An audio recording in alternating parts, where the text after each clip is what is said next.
Welcome to the Active Advisor Podcast, brought to you by Harbor Capital. Join us as we learn from pros who have helped thousands of investors live better lives. I'm Brian Moore, and I'll be chatting with some of the brightest minds in the financial advisory business, bringing you insights on practice management and investment research that works for advisors and their clients. Joining me today on this episode of the Active Advisor Podcast is Erik Strid, CFP, ChFC, founding principal of Concentus Wealth Advisors out of Philadelphia. Erik, alongside his father and brother, has worked hard to build a firm that acts as a true fiduciary for their clients, placing the best interest of the families they serve above all else. Erik is dedicated to building a company of amazing and committed people who all share the same vision: to transform the financial services industry to help the people they serve to achieve their financial goals and to actualize their most deeply held values. Welcome, Erik, and thanks for joining me today. Pleasure to be here. Thank you. Well, we can talk about the draft later and sports teams because we're both here Philadelphia based, but we usually start these off with really kind of getting, what is your first memory that you have related to money and investing? Well, that goes a ways back. My father was a stockbroker, started in 1967 and was a founder of the firm with me and so forth. And so I literally grew up immersed in talk of markets and investing and so forth. So very young ages. Probably my first formal memory was, I remember in college, I joined every mock investing contest that I could find, right? I mean, like, pick your three best stocks and, 6 months later, the winner wins. And so that was probably when my more formal, love of markets kind of began to develop, I would say. That's awesome. Did you win anything? I have to ask. I don't think there was any kind of monetary rewards, but I do remember, yes. Of course, back then I didn't know very much about investing. So I kind of picked all these flyers, it was never real stocks that you would own. It was go pick a flyer. So probably not. I probably didn't win much. Well, you got to learn, right? That's the way you do it. Exactly.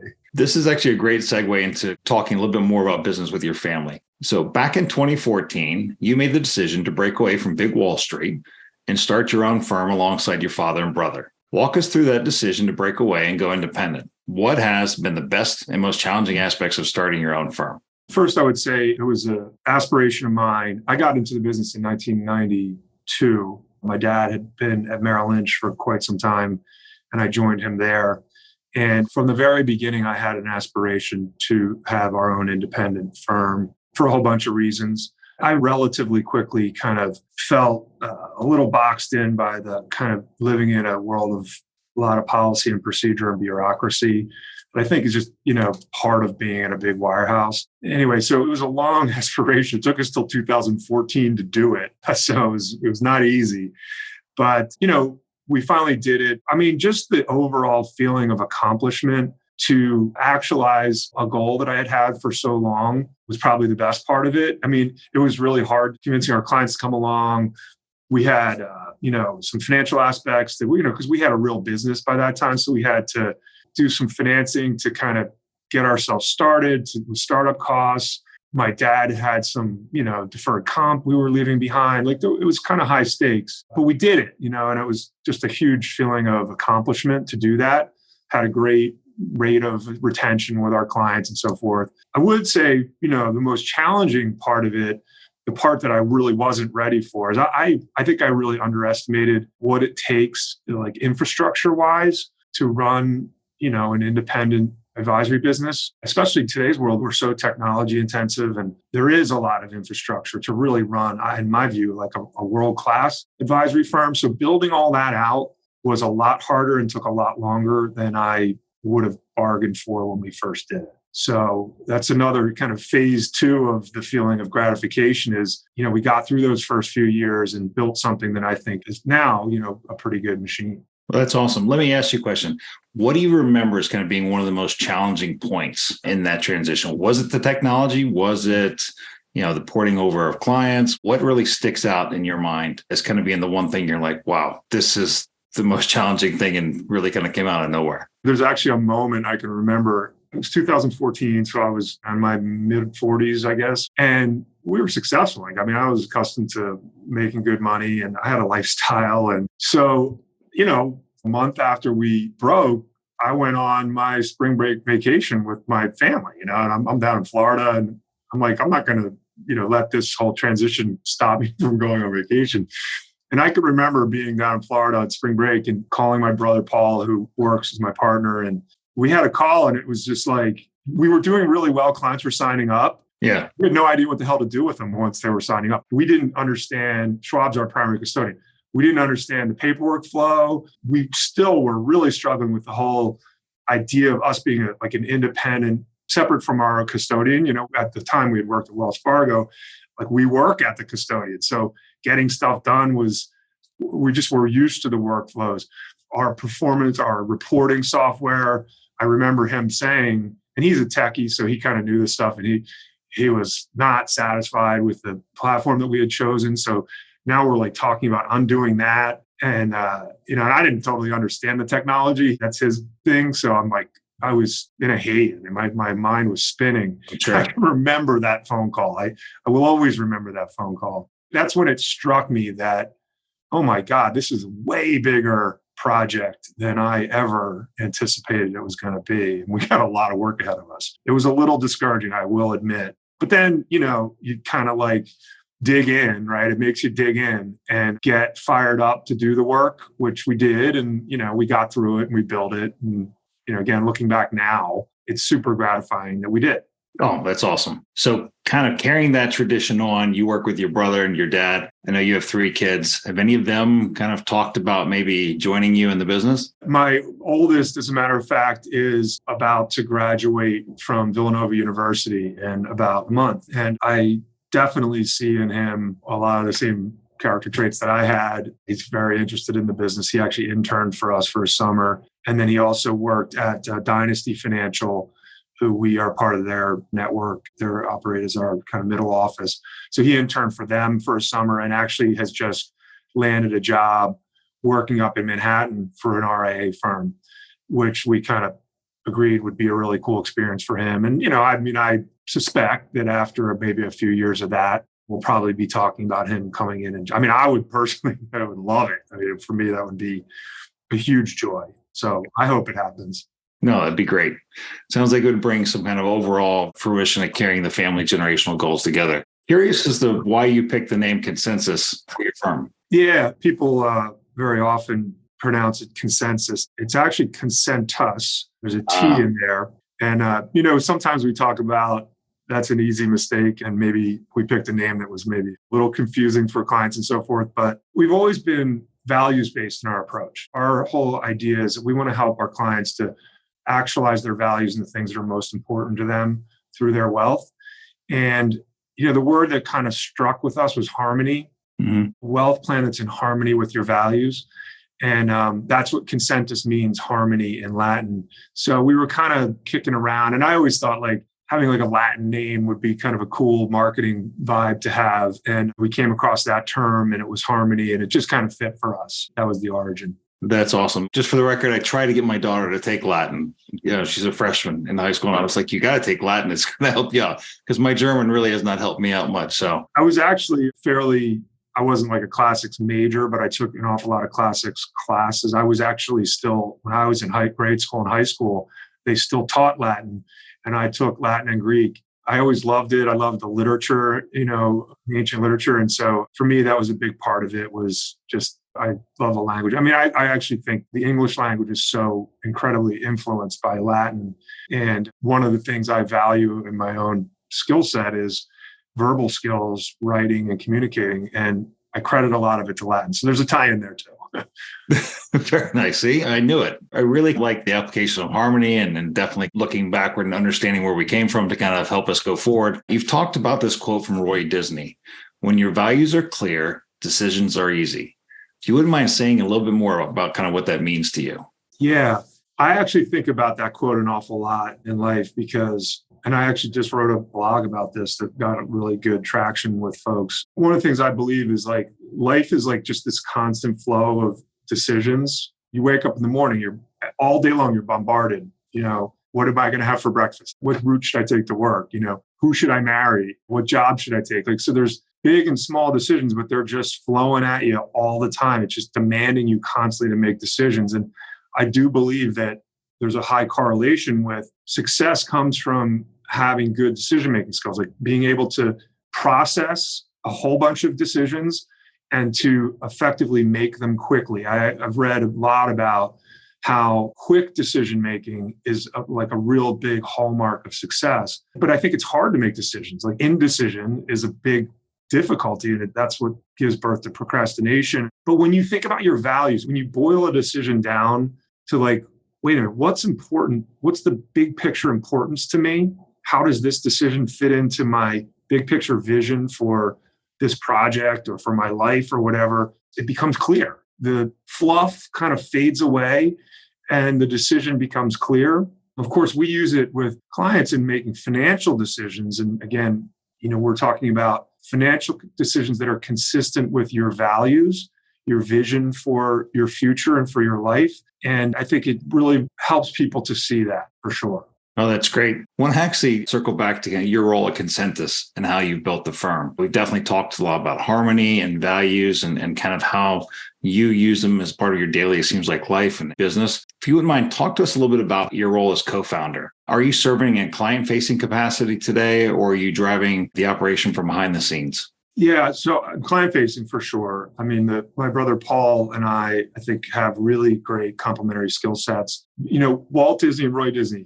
Walt was the one who everybody knows his name, and he was the creative face of the Disney company. But without Roy, he'd be a cartoonist, like drawing, ads for some magazine somewhere, right? Like Roy was the business brilliance behind their success. And in the same way, my brother Paul, he's just a born operator, right? So he is very much behind the scenes, making sure the trains run on time. And I get to do what I love to do, which is, kind of be out and about and be a front man for the firm. And the way that's evolved for me in terms of my personal role is, there were many years in my career where I was actually like the advisor to clients. I was in all the meetings. I was delivering directly the financial advice to clients. And we got to a point where the firm started getting large enough, both in terms of clients, but also we started having some of our junior advisors. You wake up one day and they're 20 years in the business. They've got a CFP. So we have a team of advisory staff who are really capable. And so the combination of those two things got to a point where we started to realize that if we really wanted to continue to scale the firm and make use of everybody's talents, it's time for Erik to not necessarily be, in every single client meeting, the one who's delivering every bit of client advice. And now I've taken more of a role that is, I deliver leadership, relationship, and creativity. I'm the one who's the gray hair of the group. And that's what clients look to me for when it comes to like the everyday nuts and bolts of managing their financial plan. It's the team, which is a cool role for me. I really enjoy that. So I'm doing a lot of, creating content. I write a lot of our stuff that we put out. When I do interact with clients, it's more around big picture conversations about their family and their big picture goals, what's important to them, and less about here's what the market's going to do next year. And that's fun for me. Like, I love that. I get to interact with people and, be in conversation with clients all the time. No, that's great. That's great. And really, it kind of sounds like you've kind of built a nice team at Concentus and you've got a well-seasoned staff on board. So how did you approach building that team outside of you and your brothers? And what do you look for in your staff and any future employees? Yeah. One of the things that we have done that I really value is we took the time to sit down and put our core values on the wall. And so we established and identified 5 core values with a little description of what each one of them means to us that is kind of like pretty prominent in our office and kind of in how we operate with our team.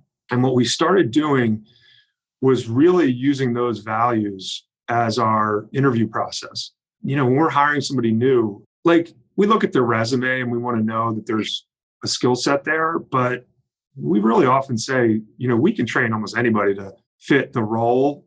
What we really want to know is, do they share our values? So when we're interviewing somebody, we interview them about each of those core values, and like family is our number one. And so we want to know, what does family mean to you? How do you think about family in your life? And just let them talk. And if the answer makes us believe that they value family, that's like check one, Optimism is one of our values. Same way. How do you see yourself as an optimist? If we like the answer, check 2. So what ends up happening, and it's been like a really amazing screening tool. It just is so funny how when someone starts with us, we just had a new staff member just now start.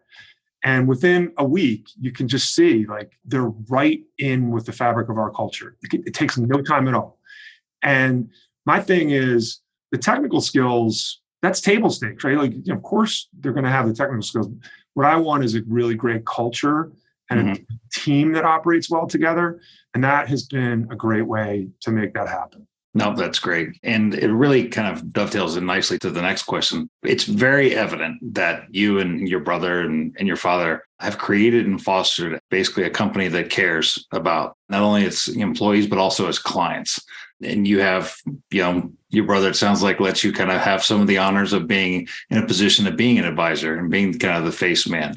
Do you think the deep caring that you have for people and for families, do you think that's kind of the norm in the business, or do you think that's really more of an anomaly? It's funny. I think it's absolutely is the norm. I think our profession gets such a black eye, in so many ways, in so many places for being greedy and scumbaggy and, et cetera, et cetera. And look, there are some bad actors in our profession who have earned that reputation and have kind of bad apples spoil the bunch. But my experience has been the vast majority of financial advisors I've ever met are some of the finest people and most compassionate and caring people that I know. However, I think as a profession, we have a really difficult time expressing that compassion and that care. We get so bogged down in the analytics of our craft that we totally lose sight of what we're really here for, which is a relationship with a family, and in fact, a really important relationship with a family, probably maybe one of the most important relationships this family will ever have. And we're spending our time trying to explain alpha to them. First of all, it's language that is foreign to them. It's language that they could care less about. They don't want to know about what alpha is. That's not what they're here to see you for. They're here to see you so that they can educate their kids and benefit the causes that are important to them and someday retire so they can spend more time with their grandkids. Like, that's what matters. And we're getting, we spend an hour talking about alpha. Like, no, spend the hour talking about their life and deal with alpha on your own time. Like, your own time is when you should be worrying about how you're managing their portfolio, not bogging them down with it. That's something I've learned that I wish as a profession we were better at that. And that's why I think those who are good at that are at the top of the table, the best in the business. No, agreed. I mean, I think at least personally, I've always viewed this as kind of we're in a customer service job. We are there really to service people, but also take it a little bit step further and kind of help them through this journey called life. That's absolutely amazing. And I love your approach to that.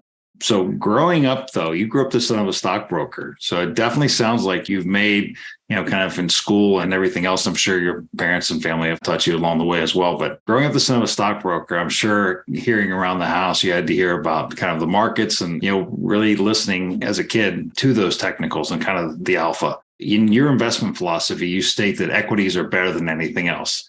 Personally, love the conviction there. But what's behind your view? And curious, is this influenced by kind of growing up as a kid in your parents' house, listening to, maybe comments from your dad about the markets? Yeah, yes. When my dad kind of was coming up in the industry, it was very clearly you were selling access to information that other people didn't have. You were selling your ability to pick the next hot stock. It was a commission model. So the more activity, the more money you made. So you're always trying to convince clients to sell this and buy that so that you can, make more money. And that, what I began to see at a young age was this emotional volatility that comes along with investing. I mean, I've been 30 years doing this now. And what I consistently have learned over all this long period of time of watching, not necessarily watching markets, but watching investors, like watching how people interact with and think about the markets, is that it really is this like crazy emotional roller coaster. But yet, I say this all the time. If I could go back in time to 1992 when I got my Series 7 and just whisper in my own ear, like, dude, there are going to be so many times when you're going to be tempted to just buy the S&P and literally don't even look at it. I mean, our business today would be many times what it is now. And I think about that and I'm like, all that, worrying and trying to figure out, we tried market timing, we've tried everything. And I look back on it all and all it ever did was reduce our results. So I remember really well the tech bubble and I remember the bust. And I remember when WorldCom went, when Enron and WorldCom and all those hijinks that were happening. And it was like, the world is coming on. Like, this is corporate America is. And then I remember 9/11 and I remember the night when, I was working at Wachovia Securities and that night, literally poof. And, next morning we came in with Wells Fargo. So it's not like I haven't lived through a lot of crazy, scary stuff. But through all of that, I look back and I've learned it's a bad bet to bet against the long-term prospects of the American economy. Emotions can kind of lead you astray and kind of get you doing things that you wouldn't do in normal times. Or you think logically when you get a chance to be logical, think about. I'm sure you've seen that play out in clients during these times that we've talked about, 9/11, the great financial crisis.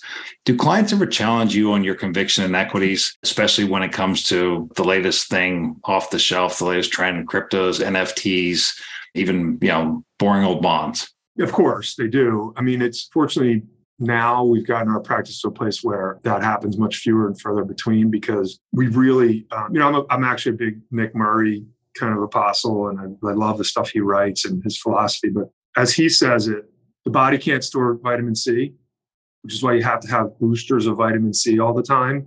And in the same way, a client can't store our investment philosophy and the kind of, ride it out mentality, because the minute they leave our office, CNBC is on their phone, right? And, the financial media exists to make people over emotional about investing. Like, that's their purpose in life. That's what sells financial media, advertising. So the minute they leave our office, they're going to be bombarded by that stuff. So by a quarter later, all the work you did to kind of convey our investment philosophy it'll be all gone. So you have to continue to remind people of that message. So we do that. I write a monthly piece that's all about behavioral investing.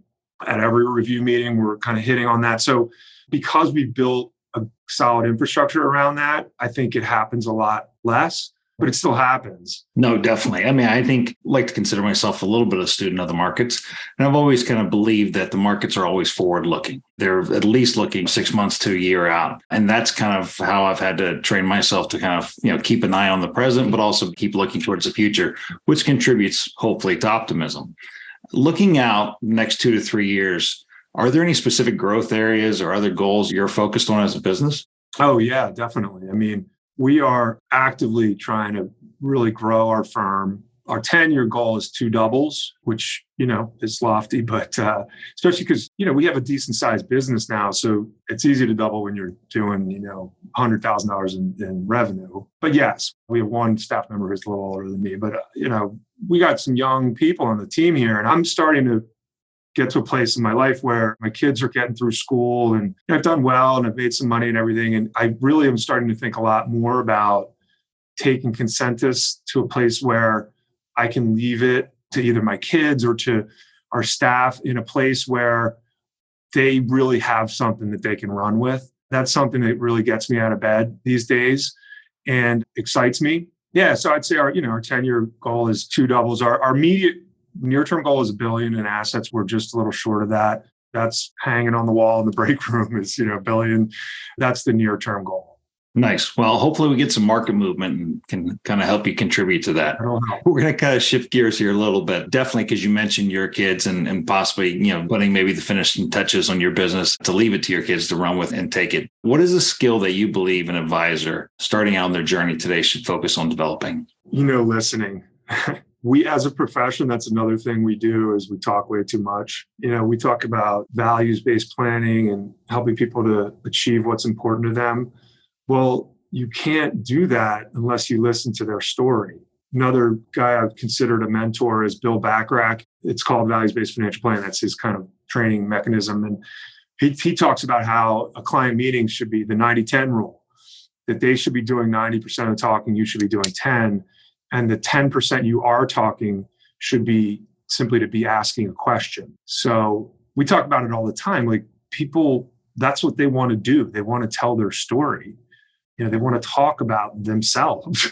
So if you could just suspend your own agenda and make it all about them and just listen to them, you're going to have a great shot at being successful in this business. Look, it's one thing, I know that there's like all this talk about AI and robo advice and all these things. And this has been around for a lot of my career, this fear that, the robots are going to push us out of the industry. And in a lot of ways, if you are focused on alpha, right? If you are hanging your value proposition on anything that can be replaced by a machine, you are screwed, right? Like you really are, because a machine will come along and do it better than you. The one thing a machine can't do is listen and empathize with another human being and be in relationship with another human being. Like you can't get that from a machine.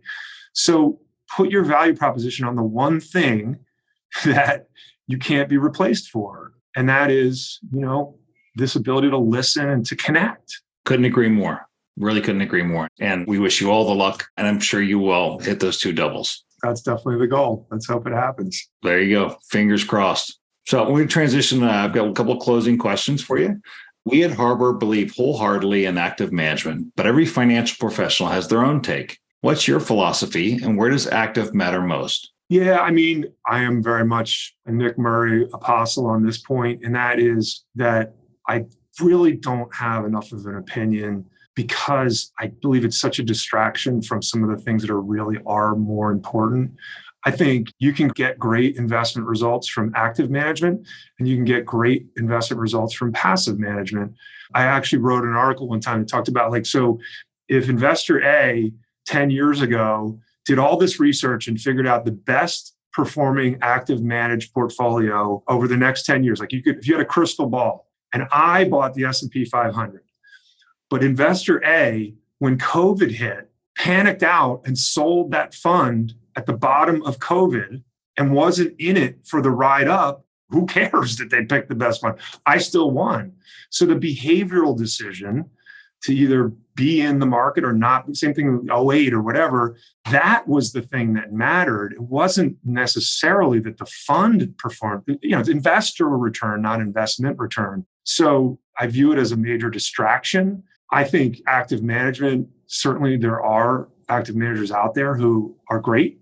And I think it matters most in areas where there is value to be added. So I would say that we'd be more likely to own a small cap actively managed portfolio than we would, kind of a large cap core, or we would be more likely to own an emerging markets active portfolio. Because I think, those are the places where expertise matters maybe a little bit more than some of the parts of the market that some of that outperformance is maybe disintermediated out. Understand. And do you think there's any correlation between interest rates, higher interest rates? Do you think that helps or hurts? Love to get your opinion on that if you have one. Well, yeah, it's like anything. Like if you're good, you will be adding value in all kinds of environments. Fair point. Yeah. I do think it's one of those things like I heard the other day, like when they do a survey of drivers and ask, do you think you're better than average or worse than average driver? And 90% of the drivers say they think they're better than average drivers. Well, that's mathematically that don't work, right? Yeah. So it's the same thing in active management. There has to be an average and there has to be a below average, And the other part of that too, I think, is it's not easy to find outperformance over the long haul either, right? Because there's a lot of human error and people retire, people get older, maybe their work ethic changes. The person who was the great superstar portfolio manager maybe isn't the one that's running the fund anymore. It's tricky. My personal view is it's tricky. I think there are financial incentives that are a little skewed, for example, with respect to style drift. And, when Bill Miller was the superstar manager on all the magazine covers because value was in favor, and then when value's out of favor and it's real easy to start convincing yourself that the stocks you want to buy that, are growth stocks so you can ride the wave, that they're really like GARP or whatever. It's not easy to remain disciplined. It's why Warren Buffett is truly a legendary investor because, I remember during the tech bubble, he was a doddering old fool. Like people were literally laughing at him, but he didn't change his discipline 1 ounce. And now, he's made more money in the last 10 years than he made in his entire life. So he stuck to his style discipline. If there's one thing, if I were to be like a big apostle of active management, that would be the one thing I would say. Make sure you find somebody who's the backbone to stick with what they said their fund style was supposed to be, and that they're not going to drift just because the market has their style out of favor. Well said. Well said. So how can people find you? I know you have a website, but do you have a social site as well? Yes, we do. Our website is concentus.com, so that's easy enough. I am also on LinkedIn under my own name, Erik Strid. And we also just started using Instagram and actually been really getting great traction with that. So we started a page called Empowered Values. I actually wrote a book called Empowered Values. And so we branded our Instagram page called Empowered Values. Very nice. Very nice. Erik, thank you for coming today and speaking with us and answering our questions. Definitely, I know we had a great time listening to you talk about how you're passionate for the business and how you're really disciplined, as I'm sure served your clients, your many clients well at Concentus and prior. So now we're going to do what I love to call the lightning round. It's also called 60 Seconds with Erik Strid. You ready? Let's do it. Nickname? Stridy. Hobby? Golf. Favorite cheesesteak place in Philly? Larry's. Profession if you weren't an advisor? Teacher. Favorite ski mountain? Jackson Hole. Best place you've ever golfed? Bandon Dunes. Early bird or night owl? Early bird. Best slice at Antonio's in Amherst, Massachusetts? Pepperoni. Most rewarding part of the job? Connecting with people. Hidden talent? Writing. What's your handicap? 10. First investment you ever made? Cisco Systems. 60-40 portfolio, a classic or a relic? Relic. Best advice you've ever received? Don't bet against the American economy. Best advice you've given to a client? Don't sell that. Eagles record this year? 11-6. Favorite way to get active? Playing squash.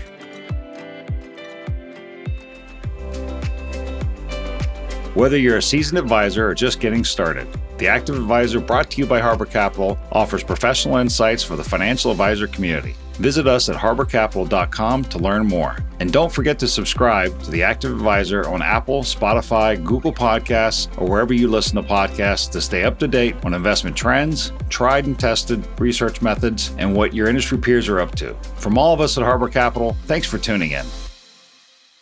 And now for important disclosures. This material is for informational purposes and is not intended to be relied upon as a forecast, research, or investment advice, and is not a recommendation, offer, or solicitation to buy or sell any securities or adopt any investment strategy. The opinions expressed are as of 28th of April 2023 and are subject to change. The opinions expressed by the speakers do not necessarily represent the views of Harbor Capital Advisors, Inc. The information and opinions contained in this material are derived from proprietary and non-proprietary sources deemed by Harbor Capital Advisors, Inc. to be reliable and are not necessarily all-inclusive and are not guaranteed as to accuracy. This material may contain forward-looking information that is not purely historical in nature. Such information may include, among other things, projections and forecasts. There is no guarantee that any of these views will come to pass.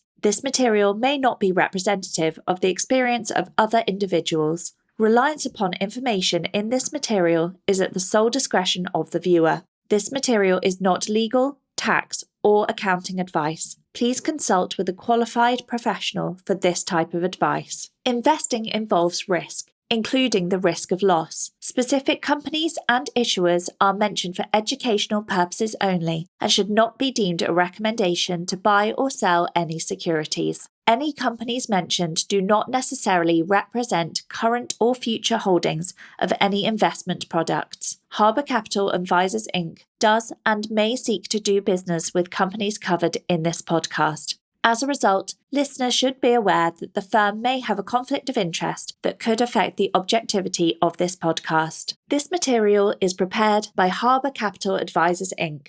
Harbor Capital Advisors, Inc. is not affiliated with Concentus Wealth Advisors. All trademarks or product names mentioned herein are the property of their respective owners. Copyright 2023 Harbor Capital Advisors, Inc. All rights reserved.